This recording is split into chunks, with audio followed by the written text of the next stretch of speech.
Hey everyone, and welcome to the Atomic Cinema Experiment, aka The Ace. I am Peter, and joining me, my co-host for this wacky science experiment that could go wrong, and there could be bubbles and explosions and things overflowing, probably because my co-host is responsible for it. Tara, welcome to the show. Greetings, citizens. And yes, I am not very good at lab stuff, which is why I don't work at one anymore. It still exists, thankfully, but I did almost burn it down. Yes. Yeah, she claims she left, but she was actually fired. She had to hand in her test tube and her Bunsen burner. It's basically that scene in every cop movie where they have to hand in the badge and the gun. And my badge and my gun. Yeah, and the lab coat. The lab coat came off, and it was like, all right, fine, I'm leaving. We talk about sci-fi movies on this show. It's a sci-fi movie podcast, and every week we watch a movie, we get together, we talk about it, and this week's movie is going to be Timecrimes, which is a Spanish film. Is that what it's called? Sorry, Chrono Crímenes, if I try and say it in Spanish. I probably butchered the pronunciation.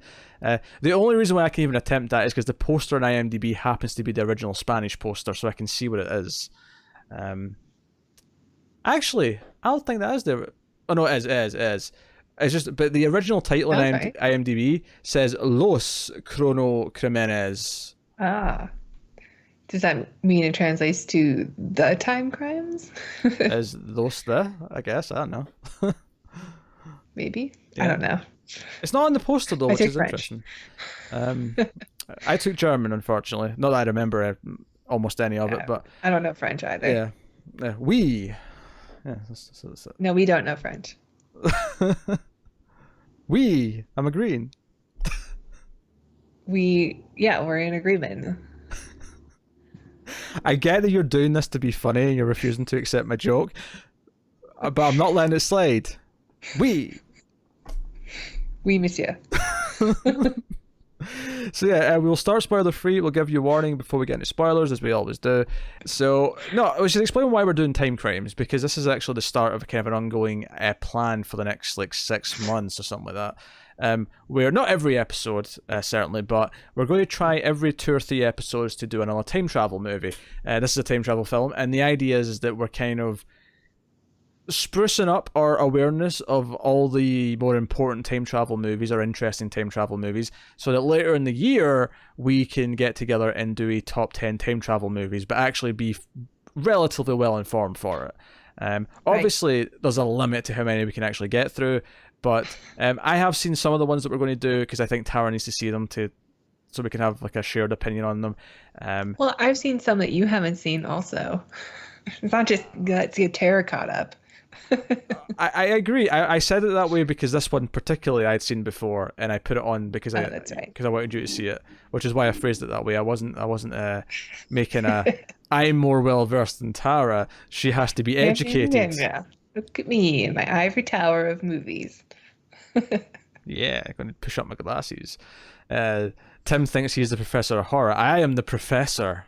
Thank you very much. All right. Yes. I'm not going to call you that. No, well, I'm the professor, and you're going to get a grade at the end of the year, so just brace yourself. I didn't know there's going to be a test. Right now, you're scraping a C-, so you're going to have I don't have to memorize dates. Or I hope I really don't have to memorize primer. Or at least how time travel works in primer. That'll be the big question at the end. It'll be, okay, explain primer's time travel. That's what's going to happen. I mean, your attendance is good so far. Okay. I think you only scraped by, just like college. I think you only pushed the recording once, so your attendance is at 99% so far. So that ain't bad. So yeah, Nice. keep that up, I guess. Yeah. So we're going to do time travel movies. And this is a Spanish time travel movie that I discovered a number of years ago. I was in like a movie club, it was like a book club, but with movies. And this was like a weird case where the person whose turn it was to pick, we didn't know this until after the fact, but he picked a movie that he hadn't, because the whole point was we picked movies that we liked and we're trying to show it to other people, but he picked a movie he hadn't seen before. Which defeated the purpose of what the club was. But right. the movie Club looked, is supposed to be sharing. yeah, but the movie looked interesting enough that we just thought, whatever, we'll just watch it because he's a shithead. It's fine. And so it was this movie, Timecrimes, and didn't know anything about it when I first went to watch it. I assume you didn't know much about it when you watched it for this. Mm-mm. No. I thought it was a horror film because I haven't seen the film before this, but I did work in a movie store, and I remember seeing the box art for it and thinking it's a weird looking horror movie. It does look like a horror movie, and there's a character who does look like a horror movie villain for a while. But I think having seen it now, you would agree that it's a straight up time travel sci-fi movie. Yeah. There's some fun horror scenes, I suppose, but other than that, it's straight up sci-fi. So yeah, I'll give you the premise. The premise of Timecrimes is we have this middle-aged schlub, and I say that because he's a very typical middle-aged dude. You know, I commend the movie because this is a very un-Hollywood thing. His name's Hector, the character. Where the way he sits. Well, it's not just the way he sits. It's just everything about him. He is not a Hollywood actor. He is a really normal-looking middle-aged dude with the receding hairline. You can crack your joke. I've got a great forehead. You know what? I'm not even going to accept it. This is gorgeous, freaking gorgeous. I don't know where you're going with that. Like, I wasn't going to say anything. I'm not just speaking to you. I'm speaking to the audience before the snarky comments get in there, right? Just making sure that's out in the open. You got the lift gown look going. I am proud of that. Exactly. I'm freaking gorgeous, and I'm. Yeah. You can do the salute. Only Commander gets to do that, so the rest of them have to do that one. You're right. And for the audio people, we're doing salutes from Third Rock from the Sun, just in case anyone's confused on the audio podcast. But no, he's a typical schlub. You know, he's got the dad bod going. He's not that attractive, and not that I watch other movies and go, "Oh, this dude's attractive," but he just looks like such an. I mean, you do, yeah. But I keep a list. You keep it. Fine. Ah, dear. But you know, he looks so normal. He looks like a normal dude you'd walk past in the street. He looks like anyone's neighbor. Yeah. And I think that actually makes the story more interesting because so often when you're watching a Hollywood movie, you know, okay, I love the time travel premise they're doing, but there's something really cool about it happening to this schlub, that it's this random guy who ends up in this time travel plot. Yeah. He's not Brad Pitt. He's not Jimmy Stewart. He's just some guy. He's got more character than all those combined, though. I'm guarantee it. He's got a lot of character in this, yeah. So basically, I don't want to say too much because so much of this movie I think is a spoiler, but I will say that they've just moved into a new house, him and his wife, and they're fixing things up. She's building a table or whatever. Tara was doing that the weekend. She's good experience of building some. So I'm sitting in a chair again, not on the floor. Exactly. She's at a desk now. Got my old chair back. Oh, that's right. Yeah. Oh, I forgot you brought that with you across country. I know. I love this chair. I have to admit, it doesn't look very comfy. Oh, it is.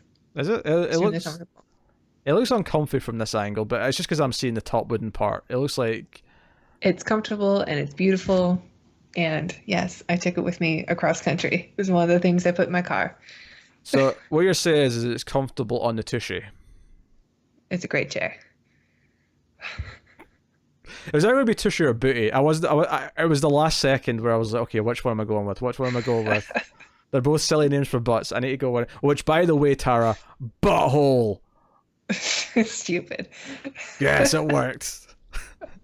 Has that review gone up yet? It has. Well, it's up for patrons. You watched it? It's up for patrons. But here's the thing. Here's why I did that. Is because I forgot that on that review for Captive State, I said I was going to try and do it in the next episode. And this has actually been like 3 episodes later just because of when we put them up. But it was when I was editing Captive State, I saw myself say that again and went, oh yes, I need to do the butthole thing. I need to see if it works. Oh man, I hope nobody watches that. That was a funny review. That was quality. I don't know. I did not like that movie. Although you can see my thoughts. Yes. How I really feel. On the review. Check it out. So, in fact, actually, at the time of recording, it's going up for everyone tomorrow. So people are going to start seeing it. The comments are going to come flooding in. There'll be a lot of butthole comments. There'll be a lot of butthole comments. Yeah, because I do send all the comments to Tara, all the comments we get, just so she does get to see them. So if you're going to make some, I mean, you obviously you've already done it by the time you see this. But if you did send any butthole comments, don't worry, Tara got to them. Looking forward to it.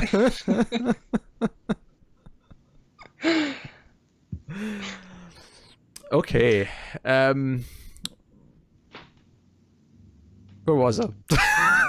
You're talking about the plot. Yes, I went off track with buttholes. Okay, so there's moved down. His wife goes away for a bit. She's making furniture. Yeah, she's making furniture, but she goes away to pick up something at the store, and he's just got his binoculars out. He's just bird watching or whatever he's doing, looking through the forest, and something catches his eye. And from here, he's basically just drawn into the forest, and there's a series of events and a lot of weird little circumstances that lead him to being attacked by this masked man in pink bandages. Really cool. It's actually a really cool horror look, actually. I really like how this guy looks. And he ends up at a facility where, and again, I'm really glossing over a lot of the details because I feel like a lot of the details are really spoilery once you start digging into them. But ultimately, it kind of goes right away, like into everything. So It does, there's no like setting up character or anything. You're just like, oh, we're in it. Yeah, but ultimately he ends up in a time machine. That's all I'll say. And he ends up living through the events again, and it's from there it just gets interesting and wacky. And that is the general idea of Timecrimes. And again, that was a very vague description compared to normal, but it's because I think honestly everything's a spoiler after like the first 10 minutes. So yeah, I agree. But I will ask the question, Tara, how do you feel about Timecrimes? Oh, sorry, Chrono Crimenes. Chrono Crimenes. I really liked it. Yeah, it was pretty good. At first, I wasn't sure if I was going to get into it because it did seem like I don't know. I hate to call it extra foreigny. But when you see like actors who aren't Hollywood actors, you're like, okay, I don't know. What you're saying is the natural middle-aged schlub that you were presented with was not pleasing to the eye, and you thought, I don't know if I can look at this guy for 90 minutes. I just don't know if I could do it. Yeah, and I don't know if you watched a version that wasn't dubbed, but I couldn't find one. So it was just a dubbed version. Yours was dubbed? Oh, that's a shame. Yeah. So unfortunately, I didn't get to hear any of the acting, which maybe took away a little bit, but yeah, it was really good. I actually got really into the story. Like after like the first 10 minutes, I'm like, ooh, this is, and once you get like the first twist that happens and you kind of see what's going on, you're like, oh, this is actually quite brilliant. Hey, what do you think? That's a quote for the end of the episode. This is actually quite brilliant. Yeah. I like it a lot actually. I think it's an inventive little film that just it's very low budget, it's very simple, but I mean it's complicated at the same time. But because it plays with its idea, it plays with its time travel rules, and it plays with everything that's happening. But it's actually very simple when you take a step back and look at what it's doing. It's actually a wonderfully little film, and it's the same thing, like not quite the same as Primer, but. Yeah, but you have to think about Primer when you watch it. A little bit, yeah. But it's the same. And Primer came out before this, so like the actor slash director slash writer definitely watched Primer and said, "I bet I can do this." Wait, he wasn't the actor in this. The director? Yeah. Isn't he the guy working at the lab? Wait, hold on. Oh, you're right. I thought you meant the main guy. I was like, no, that name doesn't match. What are you talking about? Yeah, Nacho Vigalondo, or sorry if I butchered the name there. Nacho. Yeah. Shit. Okay, he's in there. I did not know that was the director. That's a comparison to Primer that I didn't even think of, is that you've got this one-man band doing a lot of the stuff. I mean, I bet that he watched Primer and said that I can do this without all the technobabble. In fact, without any of the technobabble. I mean, this came out in 2007. Primer was 2004. So, I mean, you can make your guesses there if you want to about that. But I think it's very Primery, I would say. Like, even the scene where they're, like, looking through the binoculars. I won't say anymore because we're not in spoilers. Sure. But, like, Well, It's a little primary. okay, I can see that. I can see that. Would you say it's more successful at what it's doing than Primer, though? Yes. Yes, I would say so too. I think this is a much cleaner film than Primer, although I really, really dig Primer a lot. Yeah. And it's probably a better movie than I think it is because I'm just not smart enough to keep up. No, It makes me want to try harder to be a better movie watcher.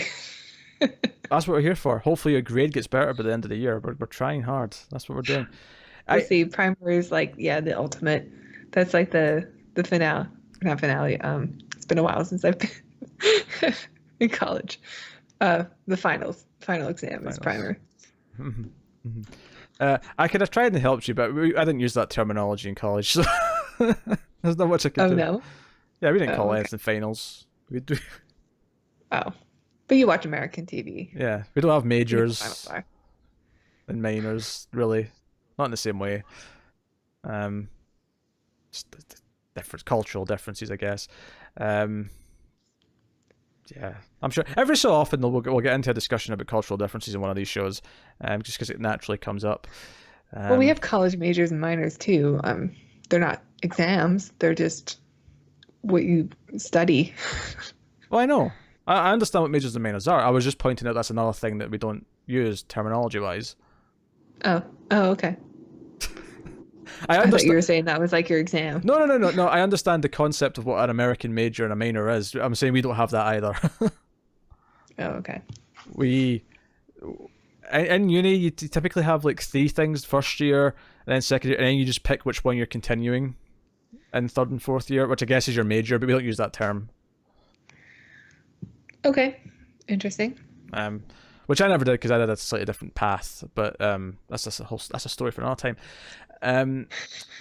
So no, Make your own way. Yeah. Anyway, so the thing I was trying to say in comparison to Primer is that it has that gun ho kind of, yeah, we can do this. Like, I mean, this has a bit of a bigger budget, although I don't think it's probably going to be that much bigger. But it definitely feels like The sound quality was better. yeah, sound quality was better. Yeah. But it definitely feels like no, we've got this idea and I've really thought it out, and it's going to be this quirky little movie that does it, and it's really inventive. I think that's the big thing I want to say about this is that it's really inventive with how it plays with its time travel, and almost if anything, the only critique I'd have of this movie is that there is a section in the middle where once you get what it's doing, the next like 20 minutes is actually really predictable. Because it's just kind of going through the motion of what you've already realized. Maybe, but I was constantly surprised by the film. Oh, sure. But it does shake it up again, which I really like. It shakes it up. Because I think when I'm watching this, even the first time when I saw it years ago, because I knew it was a time travel movie, I almost wish I could watch this without knowing it's time, because that is the only thing I knew about it, is that it's a time travel movie. And Yeah. I wish I could watch it not knowing that, because even on a first viewing, like all the little things that happen in the first like 15 minutes where, oh, he drops the phone here, or he sees this on a wall, every single thing I was going like, okay, that's going to happen in the past. He's going to look back and there's going to be things happening. And Yeah, you're right. There's all these little clues that are coming up. We're like, okay, that's, we're focusing on that for a reason because we're going to see it in the future, also in the past or whatever. Yeah. But yeah, it's, I was very surprised. I think it is a very, very clean in its explanation of time travel and really good. Yeah. We should point out that when we say explanation of time travel, we don't mean how time travel works. It doesn't even try to do that. There's just the rules of its universe that they've established. It's pretty clean. Yeah. There's just a device that does it. That's just all you need to know. All you need to know. Yeah, that's all you need to know. And I imagine this movie is very rewatchable. Well, I've now seen it twice, and I had a good time watching it this time. Did you notice all the things on the second viewing? I guess maybe I should ask that later on, but probably, yeah, I did. I was noticing a lot of little things. There's one touch that I really like in the middle. Actually, I'll get to in spoilers. But no, Joe, I like about it is it's a movie of 3 parts because, and when we get to spoilers, we can actually name the 3 parts, which is kind of fun. But the first part has this weird sense of like the first part's the horror movie part where there's this masked killer, this masked looking killer dude, and he's kind of on the run, and it kind of feels that way. And then you have the middle part where some more time travel stuff comes into it, and then it kind of evolves again for the last chunk of the movie, which I guess you call this Act 1, 2, and 3, but like each time it kind of reinvents itself, and it kind of adds a new layer to what's going on, and it kind of shakes things up. And the last part I'd say is more like a suspense type of movie. Yes, but not in a way where he's running from a killer anymore. It's a very different. It's a very flipped suspense. Yeah.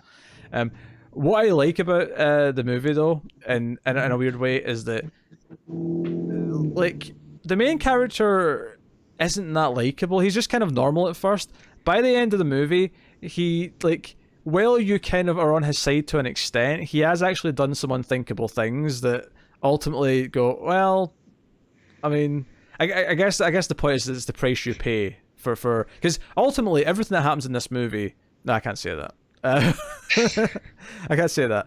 I think maybe we should just go into spoilers. I think we're wrapping up the spoiler-free section here. Any final spoiler-free thoughts before we dive in? I like the score. Oh yeah, I liked it too.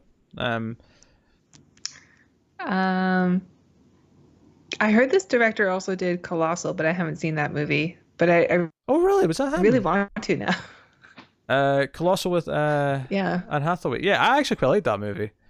Oh yeah. It was very it's good. Like I'm glad like Hollywood saw this movie and there's like, you know what? Let's give this guy a chance. I know some people were mixed on it. I quite like Colossal. And you don't like Anne Hathaway, which might I do not. Yeah. Which is why I haven't seen it. But I really like this movie, so I might give it a go.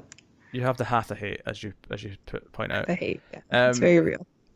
I liked the movie quite a bit, but I don't know if it's quite sci-fi enough for us to do.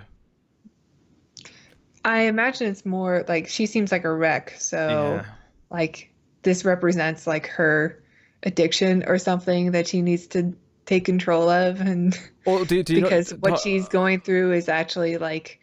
Wait, hold on. It seems like it's a personal problem, but it's affecting everything around her. So yeah, but do you know the exact premise of the film? Like that she controls the monster. Yeah, but the monster is real. It is there. It's in the other side of the world, like actually destroying things. This is what I got from the trailers, which is like I really want to see this movie. It's probably about this.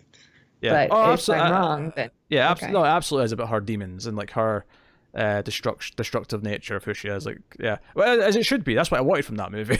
Yeah, that's what I got from the trailer. Yeah. So I actually kind of wanted to see it, but the only thing stopping me was Anne Hathaway is the star, and I don't like her very much.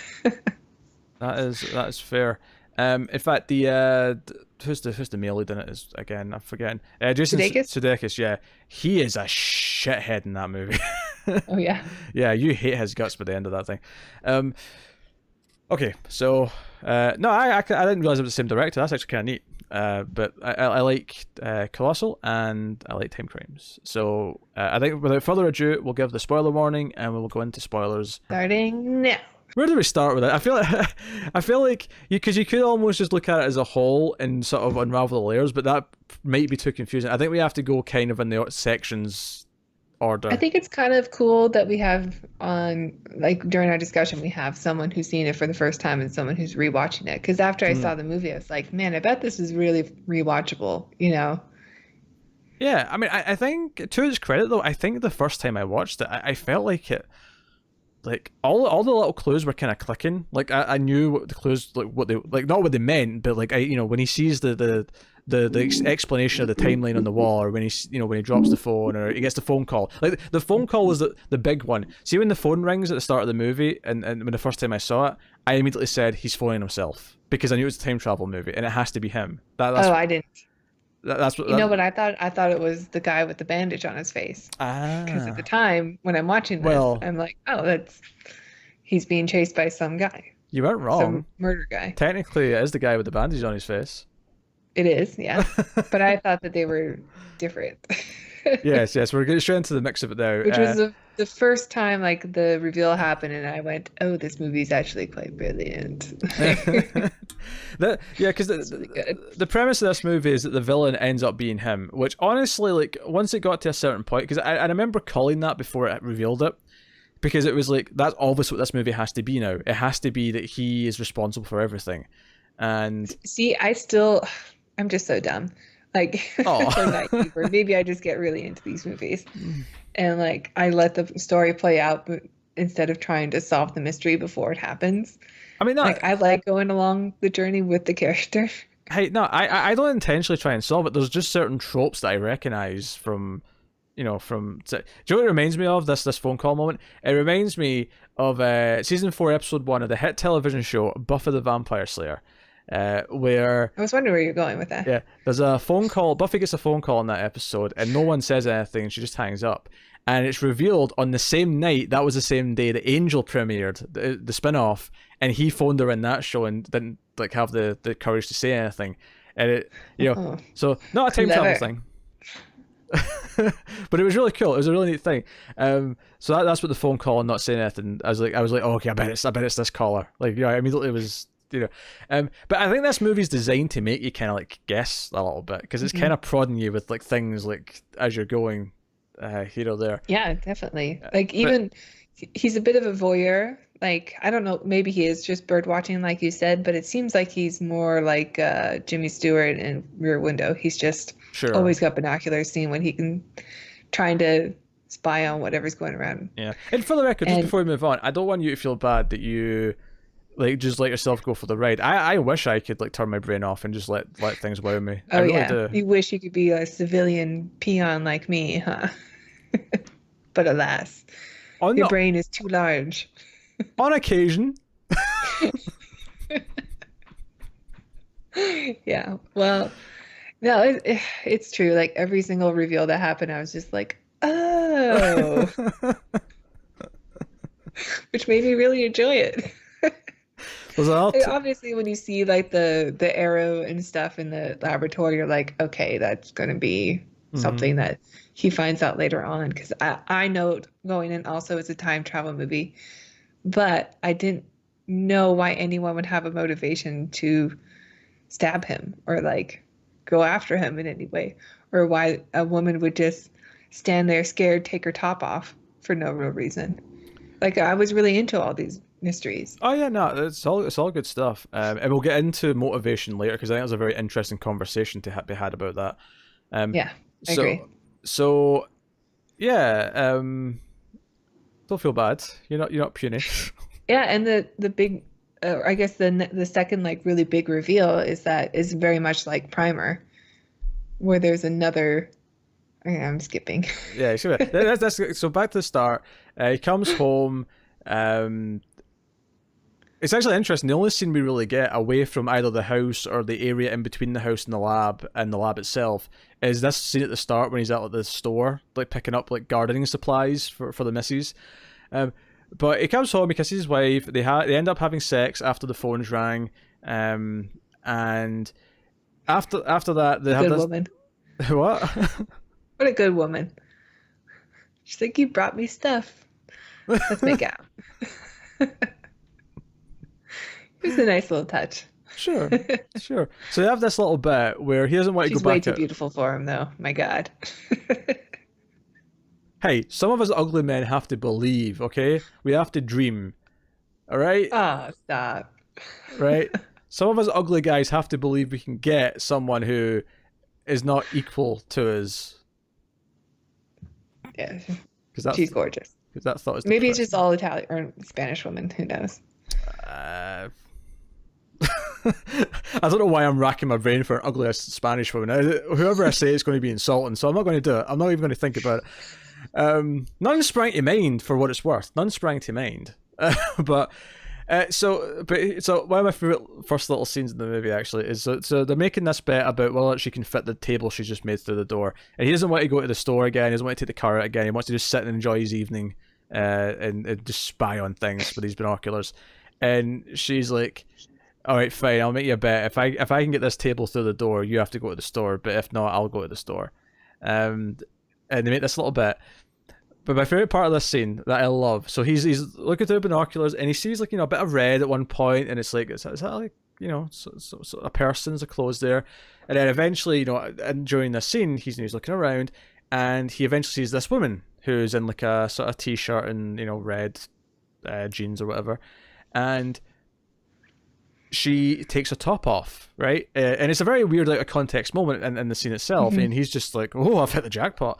And she's taking her top off. And my favorite part of this scene, because I think his wife's still sort of walking in and out of the scene at this point, is that he actually, at one point, after she moves, he can't find her again, so he picks up his lawn chair and, like, moves it along to another spot to sit down. And all I could think in my head was like, okay, I'm going to go over here. I'll get a vantage of the boobs over here, right? Take for the boobies. Okay, here we go. You don't really blame him. Like, you're looking out in the woods. You don't expect a woman to take her top off. There was such a casual thing, like, oh, there's a boob show on. I'm going to go over here and see if I can get a better shot of the boobs. Of course, you're going to, like, look again. What are you going to do? Look at birds after that? There's just this casual demeanor about him that really made me laugh. Because it wasn't like he was this horny teenager. She's great. She's really great. You know, it wasn't like he was like just all of a sudden like, oh, my boobs. It was just like, he's a guy. He's a guy who just had sex with a beautiful woman, but boobs. You know, yes, there's boobs. I have to look at these boobs. This is serious business. Can't pass up boobs when the opportunity comes a knocking. When the knockers come a knocking. Nice. Thank you. Actually, do you know what? There was an episode recently where I like said like 15 different names for boobs and I ran out. I never said knockers. Add it to the list. Gotta edit it back in. I know. Add it to the list. For respect reasons. I don't want my reputation being sullied. So he's looking through the binoculars and it's this kind of weird moment, and then she kind of disappears again. And he sees like her clothes at one point lying, and this kind of inspires him. And I think he hears a scream as well, maybe. So this inspires him to like go out and check. And you do genuinely feel that he's not being like a creep here. He's actually like, so something might be wrong. Like, yeah, I mean, she doesn't look like she's doing it for fun. Yeah, so something may actually be wrong, and you think, okay, he's actually being a reasonable human being potentially here. And he goes out and he kind of like stumbles around for a bit, and he eventually sees her lying, you know, full frontal, butt ass naked, unconscious against a rock. Yeah. And he goes up to her and he's trying to like wake her up and see if she's okay. And this is where it kind of turns into a horror movie, because the bandage man like stabs him in the arm with some scissors, and it's like, obviously he's in shock because he wasn't expecting anything like this, and he just kind of bolts and runs. And we get a bit of a chase sequence where he's going through the woods and he's trying to run from him. One of my favorite beats that come later is the other side of this, but it's where he looks through the binoculars and then the masked man just turns around like that with his hands and looks right at him. I love that. Yeah, it's moment. real sinister. It's so good. But he in running away, he stumbles into this. I mean, I guess it's like a lab and like a Yeah, he climbs a fence to get out with barbed wire at the top, which looks painful, and falls through it, and then ends up in a lab. It's confusing why he didn't just go home, but whatever. Yeah, I guess because the masked man's between him and he's running. Yeah, I guess. You know, and obviously there's some clues along the way. There's like a dumpster that's been knocked over in the road and other things like that, which come into play later. But he escapes out of this lab and he's sneaking around. He sees like this timeline written on the wall, which feels super relevant. And he ends up in a lab and he finds like a walkie-talkie, and this is when he starts talking to this other character, the director, as it turns out, whose name is El Joven. I never got that in the movie. They never mentioned his name. Oh, I don't know. They totally didn't. I will just say Nacho. So Nacho is like, who are you? Why are you in here? Yada yada yada. I can see you on the security cameras, kind of thing. And he's like, oh, there's a man after me. I ran in here. I'm in danger. Phone the police, please. Like, do that quickly. And he's like, okay. I'll phone the police. And he kind of guides him, and then he starts telling them, oh, the masked man's on his way. I can see him in the cameras. He's at the other end of the building. Like, you should run up to where I am in the silo. And you know, we get this great scene where there's like a strip of lights. There's like a pathway that's made by just lights going up the side of this walkway, and he's kind of running. And you know, at one point, and this is a really effective scene because the guy on the walkie-talkie is like, oh, he's seen you. He's seen the path. Yeah. And then he starts running, and the lights go off, and it's a really inventive little, you know, stalker scene. Yeah, I was nervous. Yeah, it's good. And he gets to the Nail silo. biting. And he meets the guy, and Nacho, and they're in there. And again, there's a couple of great moments where he looks out the window and he sees a car pull up, and then he sees the masked man right out the window. And because at this point the guy's like, "Oh, I'll hide you in this big tank thing," and he's like, "What? Oh, wait, go in there." It's like, "No, go in. We can hide you. You won't be able to open it from outside." And he's like, "Okay." And it's not until he sees the masked guy at the window where he's like, "Okay, fine, I'll get in." And he goes back on his word because he said he was going to get in with him after he pressed the button. Yeah. And This is the first moment where I was just like I was buying the whole like the guy's chasing you until this part, because once you see the masked man go like peer through the window and stuff, I'm like, okay, something else is going on here, and he's clearly trying to coerce him into the pool thing, whatever it is. But it's well done. Yeah, and then the pool thing opens though, and it's daylight, and he's looking out the window like, "What that the hell?" shot is great. Oh, it's a great shot. And I mean, I don't know. Like, I think at one point they say it's only been an hour since he left his house. I don't know if I buy that timeline. Like, it feels more like a couple of hours to me. But I mean, that's I think that part stuck out to me too. A lot of the time, and it doesn't really like add up. It seems, especially since the contrast between it was pitch black outside to bright daylight all of a sudden, and it's only been an hour. Like, yeah, I because they said it's September. I'm it's buying dusk. Yeah, I'm buying it's like 4:30, and then by the time he's in the silo, it's like maybe 7:30. And it's dark now. Yeah. Right, something like that. That's what it feels like. I guess for you, Northern Hemisphere, like, or like I'm Northern Hemisphere, but like really, really north. Oh, okay, I get it. Well, right now it gets dark at like 8:39. I mean, it's even later than that for me right now. It's like 9. Oh, really? 9:30 or something like that. I guess that for me. But I get it. Yes, the sun sets and rises at a different time compared to you in Spain. All right.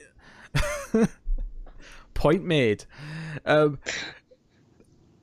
he, So he gets up and the guy is like shocked. Nacho's shocked because this is not Nacho who just put him in the tank. This is Nacho who is there like 3 hours ago, and is like, "Wait, why did a guy just get out of the tank?"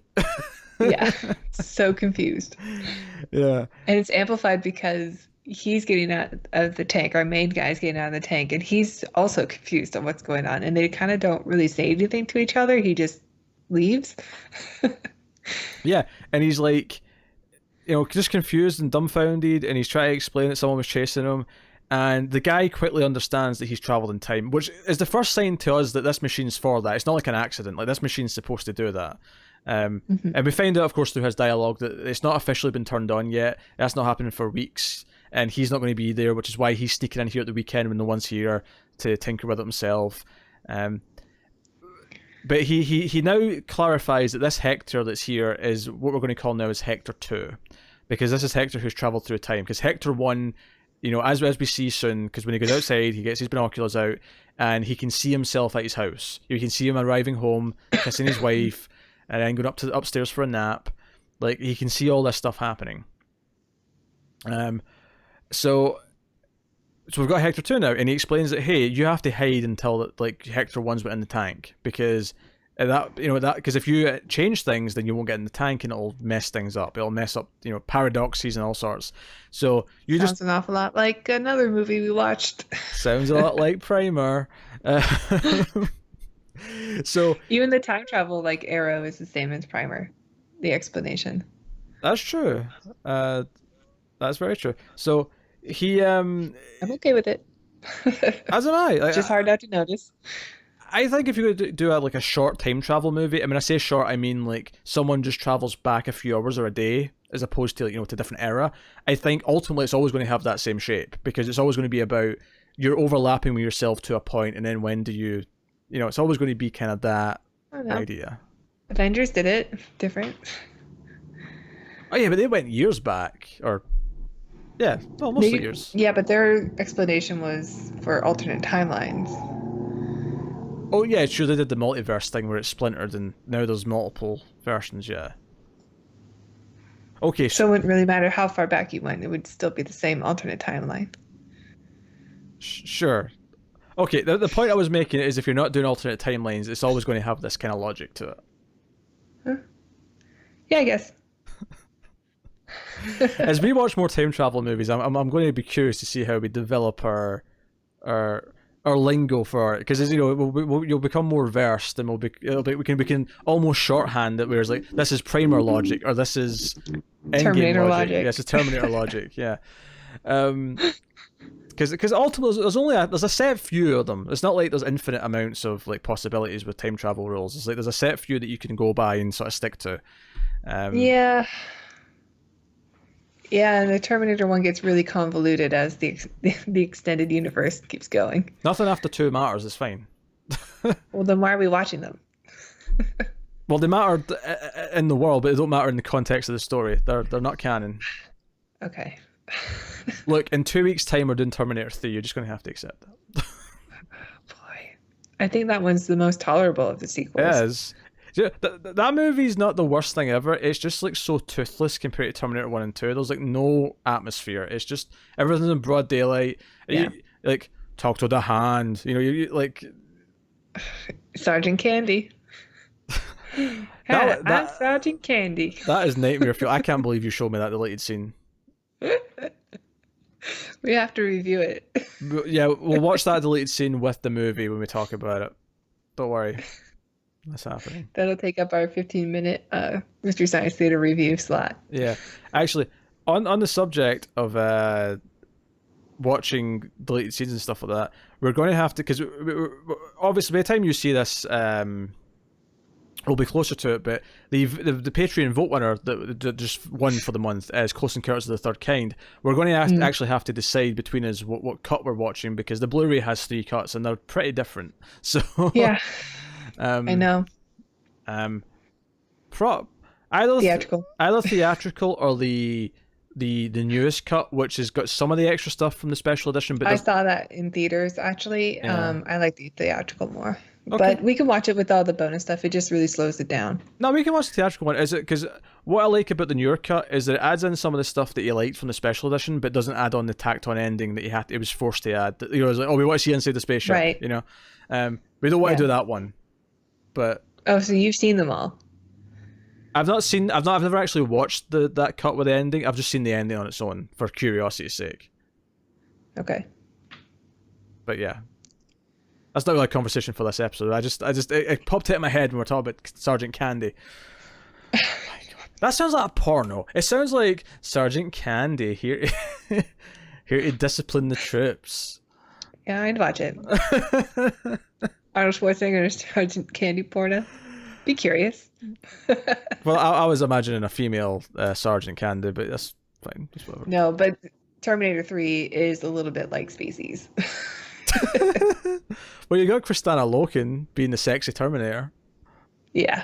Do you know what's so weird about that is that I'm seeing, like, I mean, I don't want to jinx it, but Terminator Dark Fate might not suck. Like, the trailer's not bad.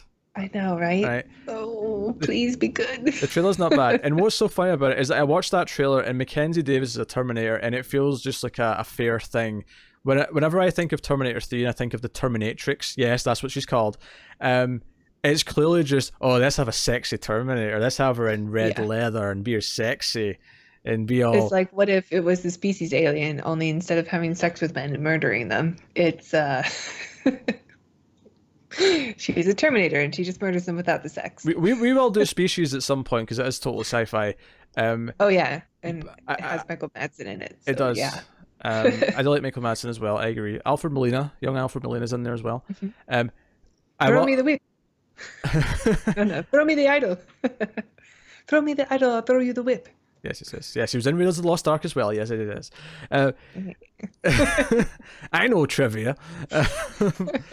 Do you know, I mean, that's what I know him from, that, and I guess Spider-Man. Yeah, Spider-Man too. Yeah. What was I going to say? I was going to say something important there. Oh yeah, when we do. I was going to say we do Species. I just want it to be known that I saw that at a very young age, and let's just say it left an impression. I was single digits, and I got very. I don't want to credit that with any firsts, but I definitely can't name an erection from before that movie. I can definitely guarantee. Okay. I can guarantee. Save it for the spoiler review. I can guarantee it happened during that movie. That's all I'm saying. Yes. A lot of sci-fi movies have taught me things too. Oh dear. Oh, right, okay. What movie we talking about? We're talking about time crimes. We're talking about time crimes. Timecrimes. Yes. Yes. Um. Okay, so he's been back in time and he's seen himself and he's been told unequivocally that he should not leave. He should hide in one of the rooms and wait until his original self, Hector One, goes into the tub, and then he can go back home, and that's it. Because what I thought was interesting about this character of Hector is his immediate reaction is that, but this guy is with my wife. It's like, yeah, it's you. Why are you jealous? It's you. It's literally you. Well, I don't think that he buys right away that he's traveled back in time. Sure. And at the same time, if he does see that there's two of him, I think there's a little bit of a fear like, well, if there's two of me, only one of me can have my life. And so he's like trying to get there to like reclaim it in a way. Maybe it's just because I'm a sci-fi nerd, but I'm like, no, his logic makes sense. Just hide, and then once he gets in the tub, he becomes you, and you're you, and you can go back to your wife. No harm, no foul. Because what I almost said by accident in the spoiler-free section is that everything in this movie, to a point, I mean, there's some speculation about Nacho, and because there had to be a first time where Nacho like made them go into the tub or convinced them to go into the tubs for some reason. Yeah. But otherwise, everything's his fault. Hector's to blame for everything that happens in this movie, to himself, and yeah, and every time it's like, oh, surprise, like for me anyway. No, I get what you're saying. There's definitely some that surprised me more than others in the original watch. Obviously, this time I knew that everything was him. I'm actually I don't want to say what it is, but I'm fascinated to see your reaction to another movie that's on the schedule, one of the time travel movies. Okay. I'm fascinated by it, and people who have seen it might know what I'm talking about. What movie is it? Oh, I can't tell you. I won't watch it until it's time. I know, but I don't want you thinking about this movie when you're watching that, for spoiler's sake. But it's not 12 Monkeys, because I've seen that. Sorry? Oh, it's not 12 Monkeys, no. Joe, what we should do is a little bonus, actually, for 12 Monkeys. We should watch the film it's based on, because it's a short film. It's not a full film. It's like a 20-minute thing. It's called Le Jetée. It's called The Pier. And it's French. I'm sorry, it's French. But it's actually fantastic. Like I saw 12 Monkeys when I was really young. I can't remember it. I saw Le Jetée a few years ago and thought it was a fantastic. And it's all still images. There's only like one scene that's moving in the entire thing. It's all still images with narration. But I thought it was great. So okay. Yeah, I'd be curious. It'd be probably a good discussion. Yeah. To compare it to the film. Yeah, a little bonus on that episode. It's like Mystery Science Theater, except we actually analyze and talk about the thing properly. Well, let's not jump the gun. Well, I'll try to anyway, Tara. You I don't know, show up. I'll get you to tangent. Yeah. you That's my job here. Yes.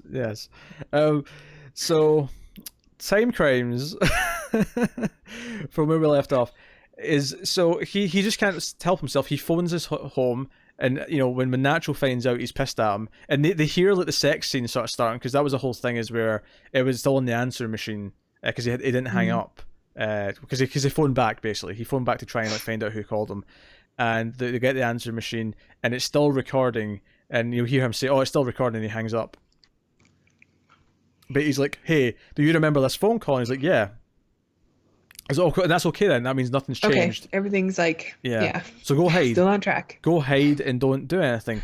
And there's this beautiful thing where he just can't do it. He has to like steal a car. He steals keys, and he's driving, and he sees the woman, the woman who was taking her clothes off on her bike, and he's distracted for a second, and then a red van like hits him in the back of the car, and he goes plummet into a tree.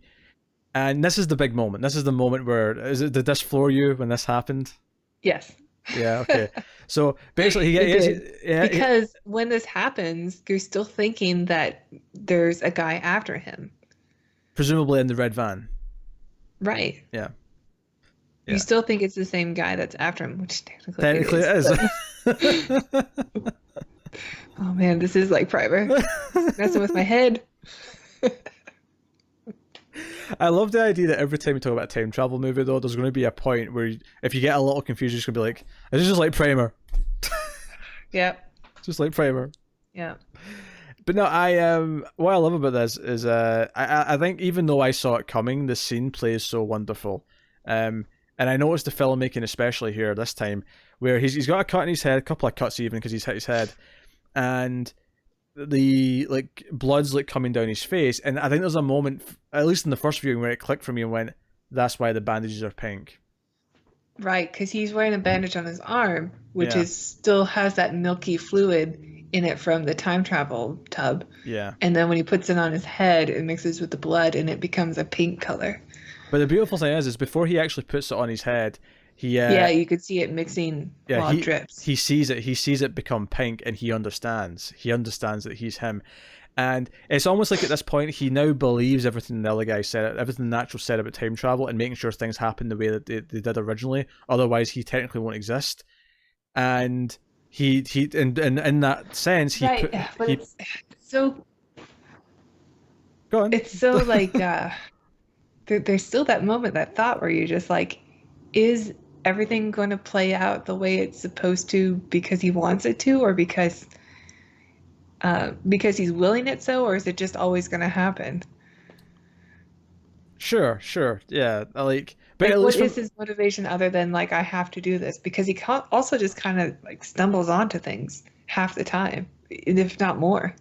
oh sure, I mean, yeah, the idea of like fate making sure he's where he needs to be is definitely something you can bring into this conversation if you want. I just mean from his perspective, he makes this choice here because now he believes the time travel rules. He believes he has to do it. Right. Now, obviously, one of the things that we can talk about as well is the idea that, well, he had to get in the tank for a first time at some point. So what, like the first time he did this, why did he decide to go along with all this? Because he does some pretty heinous shit. He, this girl that this girl on the bike, because he crawls out of the van, and he's got the bandages on, and this girl comes up and sees there's been an accident. And is like, "Hey, are you okay? Can I help you? Do you need some water?" And she tries to help him, and again, he doesn't immediately ask her to do this. He doesn't immediately get weird about it. He's still kind of like occurring to him that he has to do these things. He's still kind of in shock, from learning this stuff. And eventually he's like, no, I need you to come and like help me with something over here. I need to show you something. And she's kind of reluctant, but he's kind of hurt. So she goes with him. And at this point he's taking like her scissors out of her like hairdressing kit that she's got. Because obviously he was stabbed with scissors, so that's even a big deal in itself. When she pulls out the scissors to help with the bandage, it's like, oh, that's the scissors. Like, so there's a lot of those moments in this movie where you're like, oh, that's the thing, or that's the bit. Yeah. There's a lot of that. But he makes her stand in the spot where he first saw her in binoculars, and then stand in the second place where he makes her take off her top, and he's got her at scissor point, which is a weird sentence to say, but he's like, and there's this weird thing where he keeps saying, "I promise I won't hurt you, but I have to make you do this," and we understand why he's saying that. We have his context, but it is such a surreal thing, and obviously she's terrified. But at the same time, he only has to do this because he did it in the first place. Right, and it's such a terrible thing to do to a woman, like a stranger who's clearly like really is terrified for her life, and she should be. And even he has to know that he saw her unconscious, totally naked, and he knows he's going to cause that somehow. Yeah, he knows he's going to go further, and not to mention that But he's trying not to. Like, he's trying to be safe, completely safe the whole time. Yeah, he's even trying not to look at her, which is an interesting contrast because obviously the first time he saw her, he was gawking at her because he was like, "Oh, boobs!" But now that he's the one doing it, but now this is like menacing. Yeah, it's not just like a voyeur protective thing. Like, oh, I just stumbled upon some boobs. It's like, clearly she's doing this for me. There's no one else around. This is for that guy who lives in the silo. Yeah, so like it's a really interesting dynamic to these scenes where what he's doing is awful, but you can't, like, you understand why he's doing it. Now, obviously, by the end of the film, he's kind of irredeemable because he goes much further with how this woman is treated. And we'll get to that. Yeah. We'll get to that. But, like, he makes her, like, I mean, he doesn't even make her strip completely. She's unconscious and he strips her. Like, he strips her while she's naked, while she's asleep. And So that the younger him, so that Hector won. And she Sorry. gets unconscious because she says, like, do you want me to take my like panties off too? And he's like, no, no, no, no, don't do that. I don't want that. And then while he's like distracted by the question, she does like a scissor kick Yeah, she properly and kicks like him. tries to Yeah. run away. And then that's how like they, stumble and fall down a cliff. Which I think is interesting that he did technically try to change something there, because he knows he saw her naked, but he actually wasn't willing to go that far. He actually Yeah. had some, I don't know, restraint. He's like, you know what, no, no, do you know what, lying in your underwear will be fine. Like that'll work just the same. Like you don't need to be naked. Yeah. You just have to be kind of vulnerable. That's the extent of what you need to be. And Yeah. I'll try and help you. Hector one, I'll try and help you. So yeah, you've got this really weird vicious cycle where she was trying to help him, and then he had to turn on her, and he ironically originally was trying to help her when he found her unconscious and got Yeah. attacked. So there's this kind of cyclical thing, which I guess And then there's a really dark twist where instead of trying to help her, he actually has to become a monster. he does. And this is the thing. I think the reason why the movie's called Timecrimes, just outside of like the actual, all these things going haywire because of time travel, is the idea that to fix it, he essentially has to do this awful thing at the end of the movie, which we'll get to. But yeah, so that's how it really plays for me. But so he does all this stuff, and he gets the walkie-talkie out, and he's like, "Hey, it's Hector 2.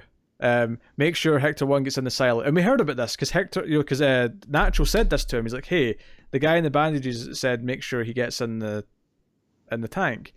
And he drives back, with his own car from the house. But of course, the big thing that happens before he does this is that he's going through the house because he thinks the girl's run in there, which she actually has. We see that later that she definitely has.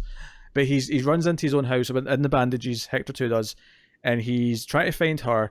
At one point, he gets like the table thrown at him that his wife built, and he chases her up onto the roof. This is very much the other side of a stalker scene where we're following him and we can't see her at any point, and it's all from his sort of POV.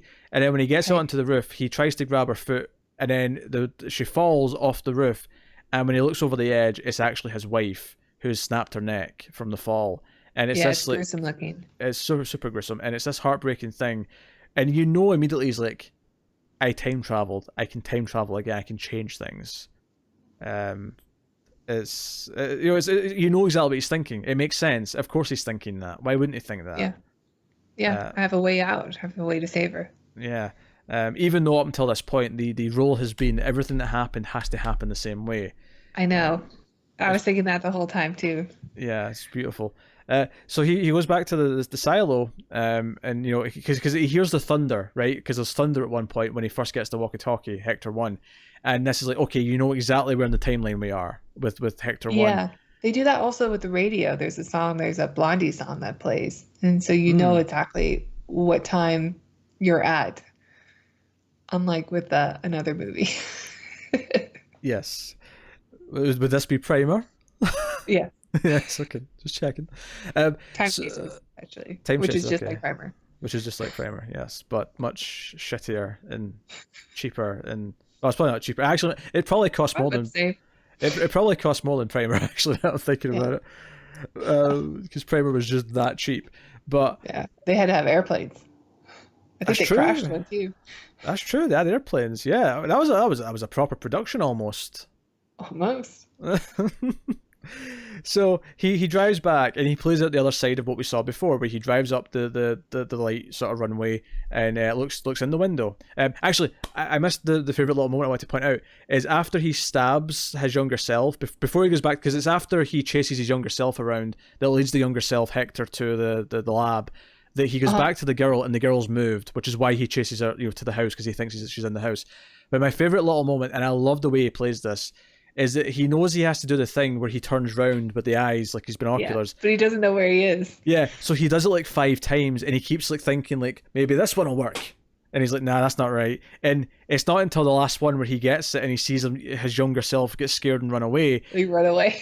But I love that he had to do it. It really takes away the fear from it, huh? Yeah, I just love that he has to do it multiple times, and it repaints this really cool little scare from earlier on with a really goofy kind of like reality from later. Yeah, it totally neuters it. Like Yeah. when you watch it again, you're gonna be like, oh, that's like the fifth try, like you said, and it's yeah, It's really funny. it was a great scene. It was a genuine laugh in a movie that I thought was not very comical. Yeah, no, it was good. And I think it reminds me of like when people do like skits of like, oh, here's how Michael Myers like gets around, or here's how he waits in Yeah, this right. location. Can you kind of imagine thing. like Michael Myers being like, oh shit, I'm in the wrong house, Yeah. or something? Like it takes like 3 tries before he finds the right babysitter house.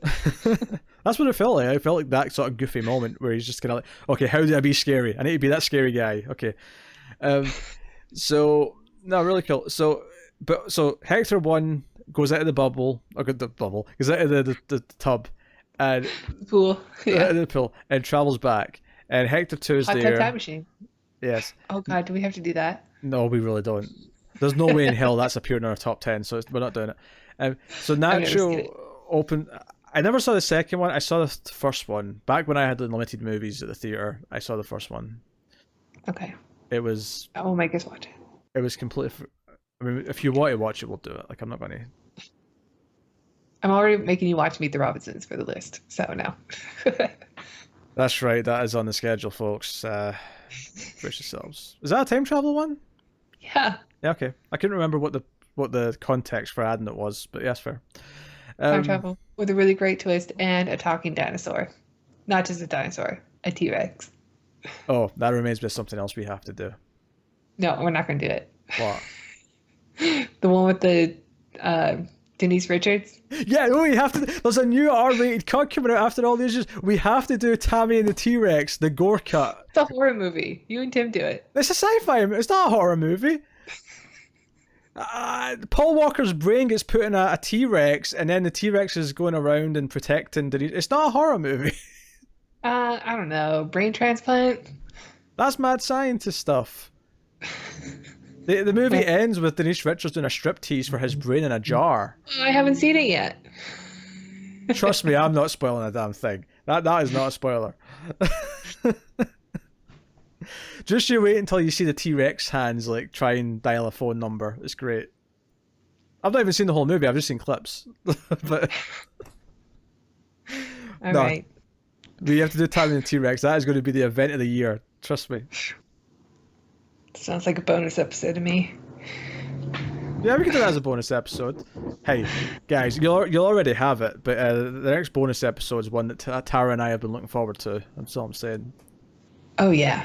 Let's just say Very after Robo Vampire, we wanted something that was a bit more like a real movie, and we went with something else. Robo Vampire did not live up. No. No. Although definitely you should watch it. It's on YouTube. Go watch it, everyone. And then pay $1 at Patreon, and you can listen to our thoughts on it. We barely had any. Yeah, we tried to decipher it as best we could. Our thoughts were as incoherent as the movie. So, Hector 2, after Hector 1's travel back in time, Hector 2 is there, and out walks Nacho. He's like, okay, fine, that's it solved, everything went as planned, you can just go back home now. And he's like, nope, I'm going back in the tub. And he's like, what? You can't do that. He's like, nope, we're going back in the tub. I messed up, gotta go back. Yep. We gotta go back, Kate, we gotta go back. That was a lost reference for anyone who didn't get it. Didn't get it. I know. So, and he's adamant he's not doing it, and Nacho, he steals one of the little power cells and he throws it outside when he's not looking, and he's like, no, I can't. It takes time to recharge. It's going to be at least a week. We can't do it. Because he's like, how far back can I go? And he's like, oh, I can maybe get you like, I don't know, like 30, 40 seconds further back than the original Hector. And eventually Hector 2 notices that there's like, hey, there was 4 of these things, now there's only 3. Yeah, some kind of like power cell. Yeah. You knew I was going to ask this. And he's like, huh? He's like, you knew. How did you know? And he's like, because Hector 3 told me. And he's like, whoa! There's another one. Yeah. It's just like Primer. I did laugh a little bit when it cut to like him waking up in the tub for the first time. When Hector like 2 wakes up in the tub, and you can see like Hector 3 like standing behind like a box in the corner with his hands just with his out. like hand sticking out. Yeah, that was. Did you see it when you watched it the first second time? time? Oh, Joe, I didn't. I wasn't because I'd forgotten about him hiding there, so I wasn't looking for it. I wanted to like rewind and see if I could catch it. I'm going to check after we're done. I'm going to check. Well, that's great for the review right now. Okay, well, do you know what I'll do? We'll pause before the outro, and I'll go check, and we can tell them just at the end. So it's this idea that this Hector 2 becomes Hector 3 by traveling back to just before the Hector 2 woke up in the tub, and he explains. He tells Natural to act surprised that he's there. So that was an act from Natural the first time that he was so shocked that he was there. I mean, he was still shocked. He was still freshly shocked from the other guy, Hector 3 appearing. But his shock at Hector 2 was actually fabricated.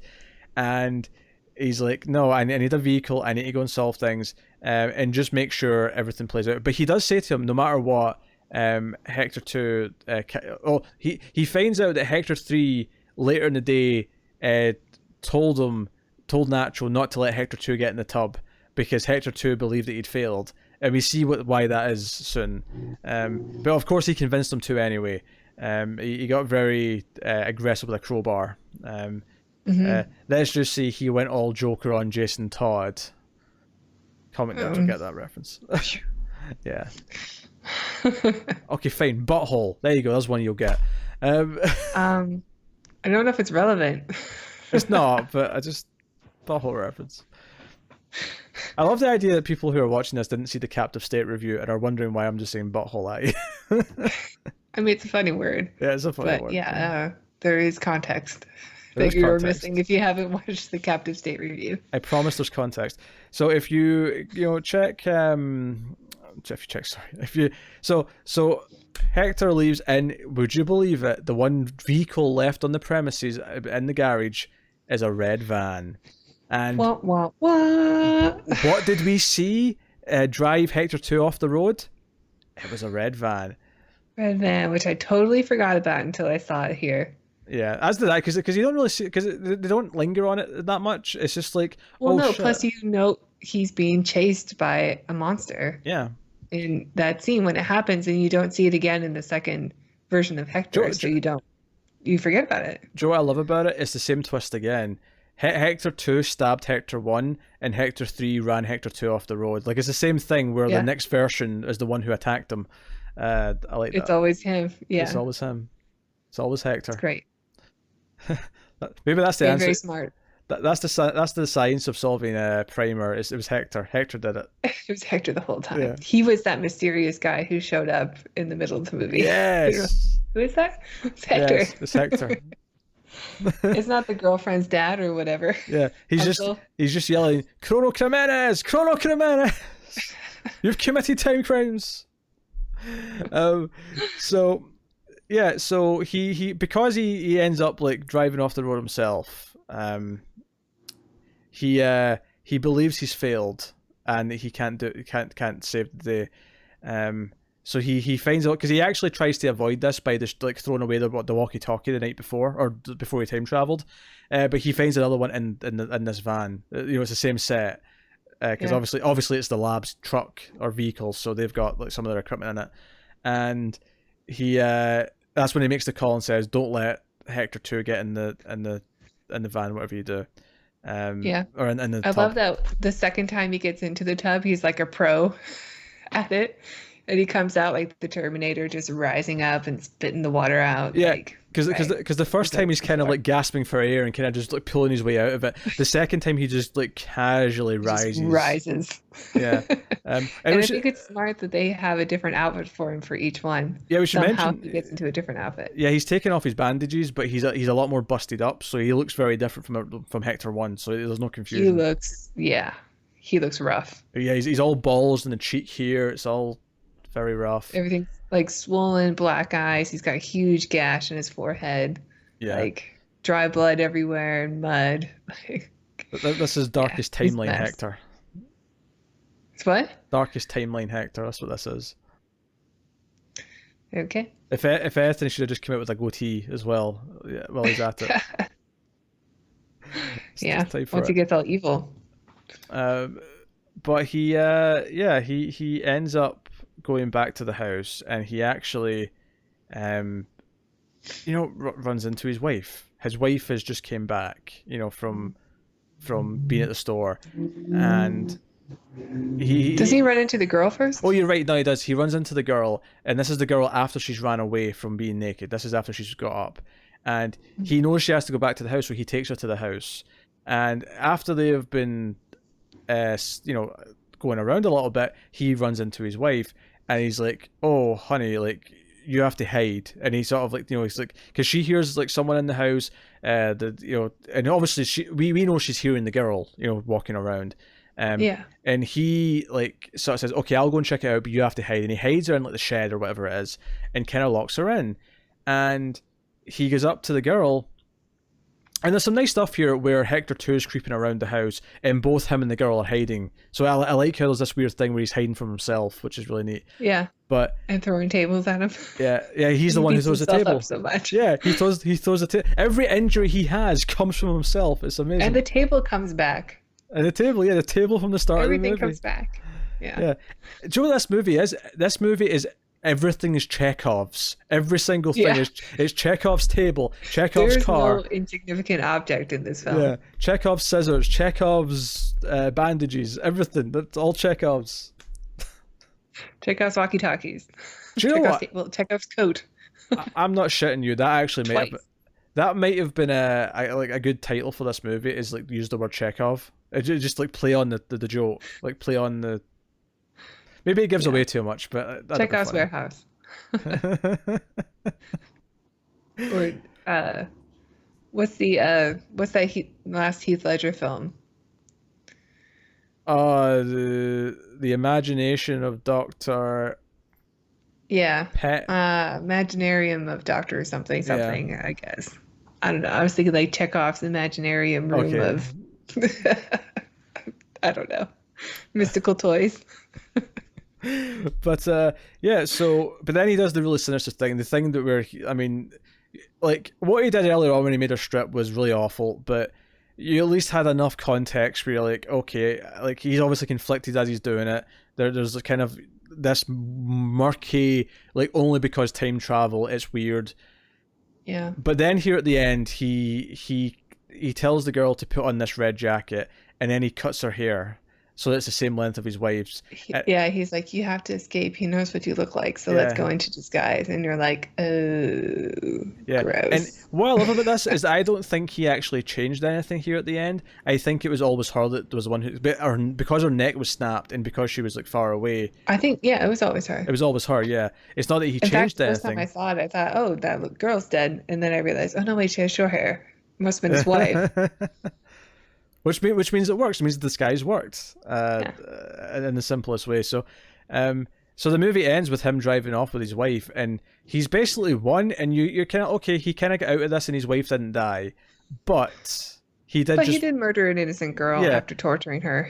This innocent woman is now dead because he basically just couldn't do what the scientist told him to, which was just hide for a few hours until it was time to go back home. But if he did that, then wouldn't that create a paradox?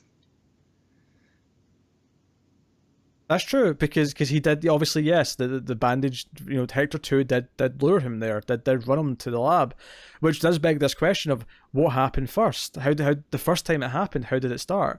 And we'll never know the answer to that. And that's kind of where we get into this interesting talk of motivation. Like, okay, well, if Bandage, Hector 2 didn't like motivate him to go there the first time, then how did he end up there? And how did Natural talk him into the tank? Why did he go into the tank? What was that motivation on the first go round?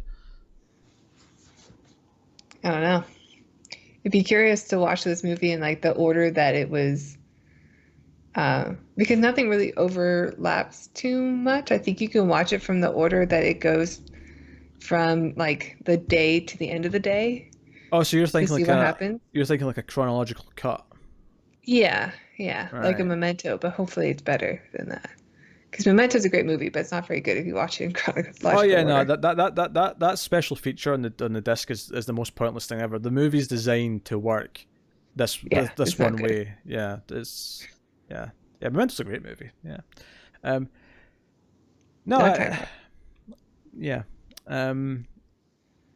yeah. So I mean, that's the movie, and it's really great. It's really inventive. I love how much it plays with its rules, and how it never breaks its rules. I don't think like everything is like, no, everything that happened, and it continues to happen.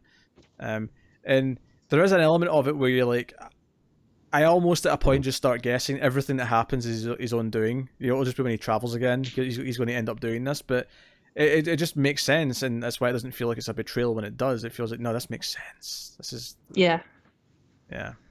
So you're right. Like that's why I think it'd be fun to watch again. Just to see if, because I know all the time travel stuff works. Like yeah. all the clues are there. Like you said, it's Chekhov's everything. Joe, And like what I was saying earlier about the movie split into 3 parts. The first part is, okay, crazy masked man with scissors is chasing me, and I just need to run. It's a horror movie. The second part, it's like a slasher film. Yeah, the second part is the realization that he is the masked man in the bandages, and his mission is to make sure everything happens so that he still goes where he's supposed to go. And it has the sad ending of thinking that his wife is dead. So then the third part is this determination of like, no, now there's real stakes. My wife is going to die. I have to fix that. So it's a really neat structure of like... It really is. And I like that it's just a regular Joe who has to become a monster at the end, and it's believable. Like you buy his journey on becoming this guy, and you sort of empathize with him too, because you want his wife to live. Yeah, she's innocent, and but someone's got to go, because we saw a woman break her neck. Yeah, she's innocent, but so is the other woman. So it's kind of like, you got someone like, killed. We kind of become monsters too, in a way. Yeah, it takes us on. Well, I think that's a sign of a good movie, when the protagonist gets into shades of grey, but you can kind of justify it to a point. You can kind of go, in real life this would never fly, but I'm kind of with him on the journey here a little bit. A little bit, and really, really good surprise film for me. I really liked it a lot. I'm glad. I'm glad this, because this was a gem for me when I discovered it, and I'm glad that I'm glad that guy just said, "I don't want to. I've never seen this, but it's part of our movie club today." He was such a wacky. He was a weirdo. He'd never seen like a lot of big movies. Says what I'm describing Connor, but like, no, this guy was worse. This was a guy who'd never seen Back to the Future or the Goonies or Ghostbusters. I have some on my list that I'm ashamed to admit as a movie fan I've never seen. I think I do as well. I mean, I don't have as many. Like, I think over my teens and like early 20s, I made a point of like hitting a lot of the things that people would expect me to have seen. Go on, admit one. Sure, but for me, it was like I had to go to a video rental store, which is not a thing that exists anymore, or I had to catch it on TV, and I wouldn't like be able to record it unless I had a VHS. Whoa. I said my late teens. Like what? I'm saying my late teens too, but my late teens are different. Oh, that different. What do you think I had streaming in my late teens? I mean, okay, true. I mean, did you have like TiVo or DVR? No. Oh. I bought stuff on DVD. I had hundreds of DVDs. Oh, I didn't have a DVD player probably until like mid 2000s. That was when I was in my late teens. How much older do you think you are than me? I mean, I had a DVD player from about 2002, but like, I'm talking about like when I was like 15, 16, which is 2004, 2005. So. Yeah, I just would catch stuff on TV. Yeah. So if I didn't catch it, then I never saw it, which is why I've never seen the Godfather trilogy. Basically, what we're saying here is that you kept trying to blame it on circumstantial, like, oh, just this is my generation, and no, it's not. Like, same generation. Okay. Well, yeah, it was either I would go to a video store and rent it, or I would have to catch it on TV. And you apparently were able to go buy DVDs, which I wasn't. Yes. Well, I got paid to go to school, so that made it easy. I bet. That was a thing in the last 2 years of school. I don't know if they still do it, but I got paid. Well, so did I technically, because I had a scholarship for being in military service. So no. I'm talking no. High school. And they gave me money. I get paid to go to high school. You got paid to go to high school? For the last 2 years. What? It was an incentive Do you guys have like a low graduation rate or something? No. It's an incentive because people can leave when they're 16, and it was like an encouragement to stay on and get higher like qualifications. Um, income dependent. If your parents were well off, you didn't get it, but Oh, I got paid every 2 weeks for going to high school for the last 2 years, okay. and it got spent almost entirely on DVDs. I'm not gonna lie. I would have done the exact same thing at that age, Yep, or even now. yep. So there you go. There you go. You've learned something. You made The Godfather. I met one more. That one's boring. Give me another one. What's another classic you've not seen that you should have seen? Lawrence of Arabia, I've never seen. Okay. To be I to know be fair, it's influenced a lot of people. those are ones that I didn't like. Godfather I saw in high school. I got the DVD box set. Lawrence of Arabia I don't think I saw until I was in my 20s. I think that was fairly late on for me when I saw that. Those are pretty high up on my list of Yeah. movies, like classic films I've never seen. Yeah. Also add Shopping Mall to that list. You've never seen Shopping Mall, and I It's can't. true. Another classic on a lot of people's best of Yeah, top 100 lists. Yeah. I can't abide by that. So yeah, you need to see Shopping Mall. So but anyway, that's Time Crimes. Time Crimes is a wonderfully inventive little science fiction film, and I love that it doesn't even feel like a sci-fi movie until we get to the lab. Up until that point, it's just like no, Yeah. someone chasing him. There's just a guy with scissors chasing him. And it's and I I thought love how maybe the guy went back in time, but like, yeah, it feels like turns out I was right. it feels like such a normal day before that though. Like he's just like lounging about. You know, Yeah. it feels like a lazy day. I love the way he sits. Like he sits like such a schlub Mm-hmm. Mm-hmm. while his wife is building furniture for their new house. Yeah, yeah. In fact, before they leave at the end, he actually like she's sitting out in the garden in the deck chair, and he like grabs the other one and just sits next to her, and they just sort of sit side by side for a little minute, before they leave. Yeah, and they hear her like screaming, the girl that fell off the roof Yeah, and stuff, and he's like, "Nope, don't look. yeah. He's holding her hand, and he kind of like holds her back and says, "No, don't. We're Just, safe." just trust me." Yeah, What's going through her mind at this point? I have no idea. I don't know. It's gonna be a hard one to explain. Yeah, because the police are still going to come and find this dead body the next day. Plus, he looks like death. Yeah, and This technically, and it is technically him that did it. Like they're going to find DNA. They're going to like, Yeah, he just throws the scissors onto the lawn. Like, here's the evidence. yep. Although the scissors were only used on him. Gus, if I let you out, you're staying out forever. Forever and ever and ever. What's that? What's that from? That's from a movie. It's from The Sandlot. It is a Sandlot. You're right. You're right. It's a Sandlot. That kid is in like insurance commercials now. Yeah. Here's a fun tidbit actually. As someone who did not grow up in the US, that movie basically taught me what baseball was. Yeah. America's pastime. Although technically it's probably football now. Yes. But like American football. Yes. But no. Should we rate this movie? We should rate this movie. What are you rating Time Crimes or Chrono Crimenes? Yeah, it's I think it's a gem. And I think it's very clean. There's a little bit of issues I have with it, like but they're very minor. Just like little details of things where it's just like, oh, that wouldn't happen. Like he's looking through the binoculars at one point and he can hear the people talking clearly on the other side. And like, binoculars don't work that way. They don't amplify sound. I think the idea is that because he was already there for that conversation, that It's like a memory. Yeah, he's just remembering what they said. Yeah. Yeah, a lot of that. There were a few scenes kind of like that where like the dialogue would come back in and you're like, okay, I guess it's supposed to be here to help us remember the scene, but like we remember the scene without it. We just watched it. That I don't think we needed. So I don't think it's perfect, but I think it's pretty close. So I'm gonna give it a 9. Whoa. I really like it. Yeah, I really like this movie. Whoa. I like it a lot. I agree it's a gem. It's one of those things where I'd never heard of it, and then I just watched, and it was just such a like, oh man. I've brought this up before, but we're going to do Coherence at some point, and that's exactly the same way I felt about Coherence. Huh. It's not a time travel movie. It's I'd say it's the Timecrimes.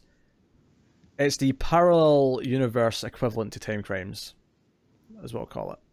Okay. I love that movie. We're definitely adding that to the schedule. But I don't know if I don't know if I can go quite as high as a 9. And I just mean a smidge. I think I'm going with an 8.5, and I think the reason that I can't quite go to the 9 is just there's some great moments of filmmaking in this, but there's also stretches where it feels quite ho-hum with how it handles things in terms of direction. So I guess just a little bit of more cinematic flair at the visuals would be You nice. want a remake? I don't want a remake, no. It's a great movie. Yeah, well, if you get a remake, then you don't get the same guy, and he's great. Exactly. Yeah, they'll put in like Shia LaBeouf or something. Wow. Does he need to have a comeback? People are talking about it. And to be fair, the movie he's in next does look kind of good. What is it? The Peanut Butter Falcon. Oh, I don't know what that is. He basically befriends a kid who is mentally, what's the correct term? He's got autism. I think I did see the trailer, actually. But he wants to be a wrestler, so he wants to drive to whatever state to like go do the tryouts, and it's called Peanut Butter Falcon because that's what he calls himself as a wrestler. Because he's like, oh, you have to have a name. He's like, I'm the Peanut Butter Falcon. It looks like a really heartwarming, endearing movie. Shia LaBeouf, I mean, was really good in that Disney show that my sister watched, and I think he was set to be the next big thing in Hollywood, and then just when it didn't happen, he went crazy. But I don't think he's a bad actor. I just think he's a bit weird and usually miscast. Yeah, that's fair. He was in that crappy Rear Window knockoff, Disturbia.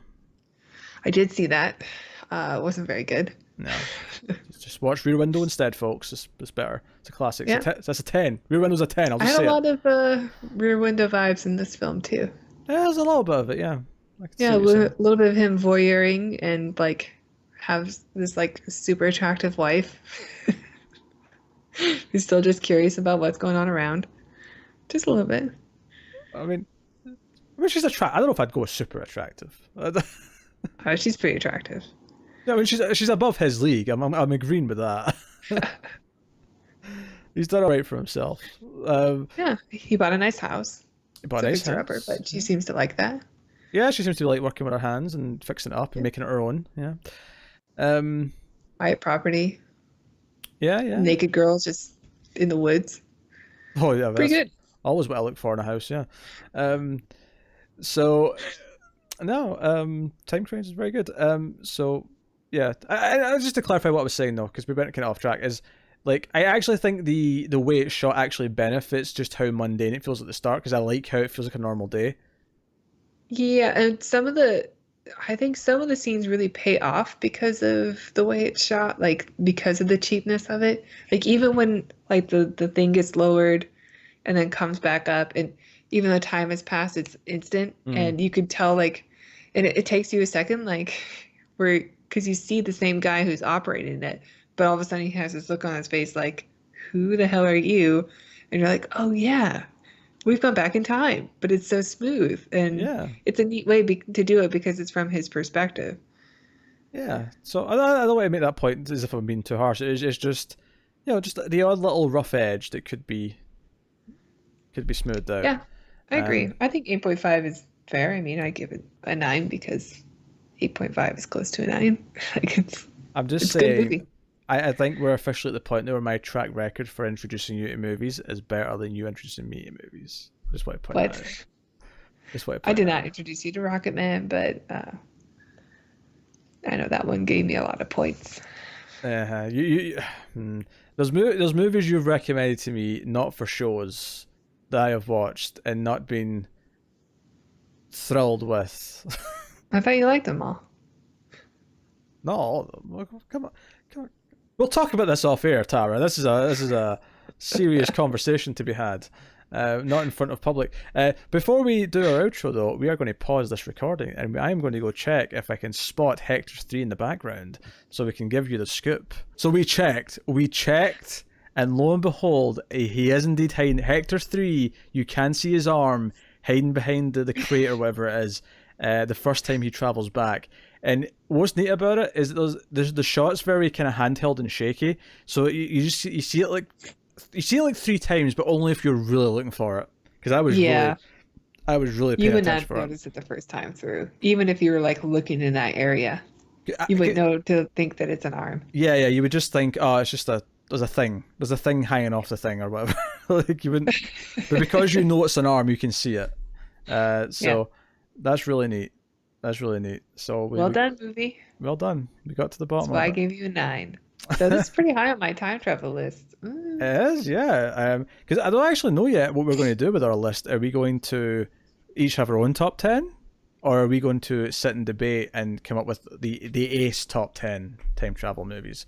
Ooh, I don't know. I imagine they're probably pretty similar. Yeah, I feel like the latter is going to be more fun, and bickering over which one gets to be number one and what gets to be above what. And do we film the whole process, or do we film just what the decided list is? Oh, we give them the results. We debate it beforehand. Okay, because that could get messy. Yeah, that'll be like a 4-hour discussion. I don't want people to see the real me. I guess we're at the end of the show now. That has been Timecrimes. Yeah. What are we doing next time? That is an excellent question. Because we forgot to say it last week. We did. And sorry. Surprise, Timecrimes. You can correct me if I'm wrong, but I said the Patreon pick was next week, the vote winner. Yeah. So we actually mentioned it earlier. We're doing Close Encounters of the Third Kind on the next episode. So look forward to that. Spielberg's classic. So we'll be doing that. So we're taking a break from time travel for that episode. Obviously, we're doing some alien, not invasion, but UFO sightings. Spielberg. First Spielberg. Exciting. Yeah. So we're going to do that, and you can of course let us know what you think of Timecrimes in the comments. You can like and subscribe. A big thing you can do as well if you're on the audio podcast version is to rate us on Apple Podcasts or whatever podcast app you use. It does help us out a lot. I happen to read a bunch of some of the ones we've got for other shows this past week, and there's some funny ones that people who don't like Connor very much. That was very good. Best reviews ever. Well, it wasn't just that I didn't like Connor. It specifically said, I'm going to keep listening for the main guy. He's quite good. But Connor, he's the worst. Well, maybe he's what makes you so good. That would imply I'm not very good on this show. People can fill me in. I think I'm pretty nifty on this one, quite frankly. I think we both know who carries the load here. Yes, we do. I agree. We both know which one. I'm glad we're in agreement. But of course you can support us in other ways. A big way is financially over in patreon.com/MailFuzzTV. Tara, tell them all about Patreon. Yeah, you can donate as low as $1 per month. You heard us talk about the Patreon vote. Last month was for 4 different Spielberg films, and Close Encounters won out. So if you want to do our next one, which we haven't decided what it is yet, but it'll be up when this episode goes up, you can vote on that. And you also get bonus episodes, which we sort of talked about. We got a really exciting one in the works. In fact, you can say what it is, because by the time this goes, because this is like not going to be up for like 3 weeks, so you can say what the next one is. The most recent one to go up was... Oh, the most recent one? Which is the one we've started to do, because this is recorded in advance. Oh, the one that we're doing tomorrow? Yeah, so you can say it. The one we did recently was... Time Cop. Time Cop, yes. Sorry, Jean-Claude Van Damme. Yes. Classic. This is actually what we had on a time travel Patreon vote, but instead they went with Primer. And you were upset with that. You wanted to do the Time Cop. I was upset because I wanted the JCVD one. Yeah, well, we decided we were going to do all these time travel movies, and I said we can do this much quicker if we make it a Patreon bonus episode, and your eyes lit up. It was like Christmas. So Time Cop it is, or it was rather, by the time you're seeing this. So you can get that access for that for as little, just $1 per month. Gets you access to the exclusive episodes. That's the 4th one, so there's now 4 episodes you can get access to. And you get bonus episodes of Screams After Midnight as well, which is a horror movie show that I do with Tim. Somewhat similar to this, but horror movies, and Tim's Tim. So do that. And otherwise, get us on the Twitters at the Ace Podcast, and you can get updates on there, talk to us. You can send questions via email to at mftv questions at gmail.com. Thank you. You're correcting me now. When did that happen? I had it ready just in case you asked me what it was. Oh, okay. Okay. I should have just asked you for it. You're right. I don't know why I did it myself. That's what threw me off, because I normally ask you. It's true. So, yes, check out that. And yeah, I mentioned Screams After Midnight. Tara, you promote something else we do. Well, you and Connor are going through the Star Trek seasons, and you've already completed one series, the original series, and now you're on season 2 of the Next Generation Peak Riker season. So you can check out the Mild Fuzz Star Trek reviews. Yes, you can. You can also check out, I don't know how far I'll be right now, but I just started at the time of recording putting up my top 100 movies, which is going to be a 4-part series. The first part's up at the time of recording. By the time this goes up, there might be like 3 parts already, maybe even all 4. But you can get me doing a big countdown on my own with that, and see what sci-fi movies insert where. Until, of course, one day we do our own top 50 sci-fi movies, which we will, because that's totally going to happen. We've already done that, so it's going to take a while. Yeah, I mean, I did that last year with Connor, so I mean, we'll do that maybe in another year's time or something like that. But after we've watched a significant amount you haven't seen before. Sure. And like, it was really nice to get an episode today that we actually enjoyed. We had quite a string of turds for a while.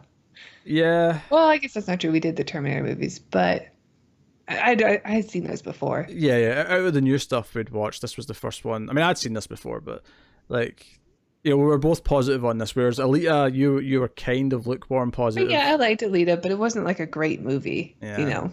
But I shat in that. We both shat in Captive State. That's not good.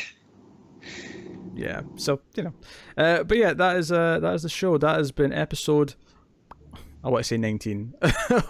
Test subject 19. I always say it, and then I'm like, why did I even bring it up? I don't know. I don't even know how you keep track of the numbers on this. I don't even know. Anyway, that has been the Atomic Cinema Experiment. That has been our discussion of Timecrimes. Hopefully you had fun, and we'll see you next time. So yeah, thank you very much once again for watching or listening. We always appreciate it. Keep watching sci-fi movies, guys. And computer, add salsa. Yum, yum.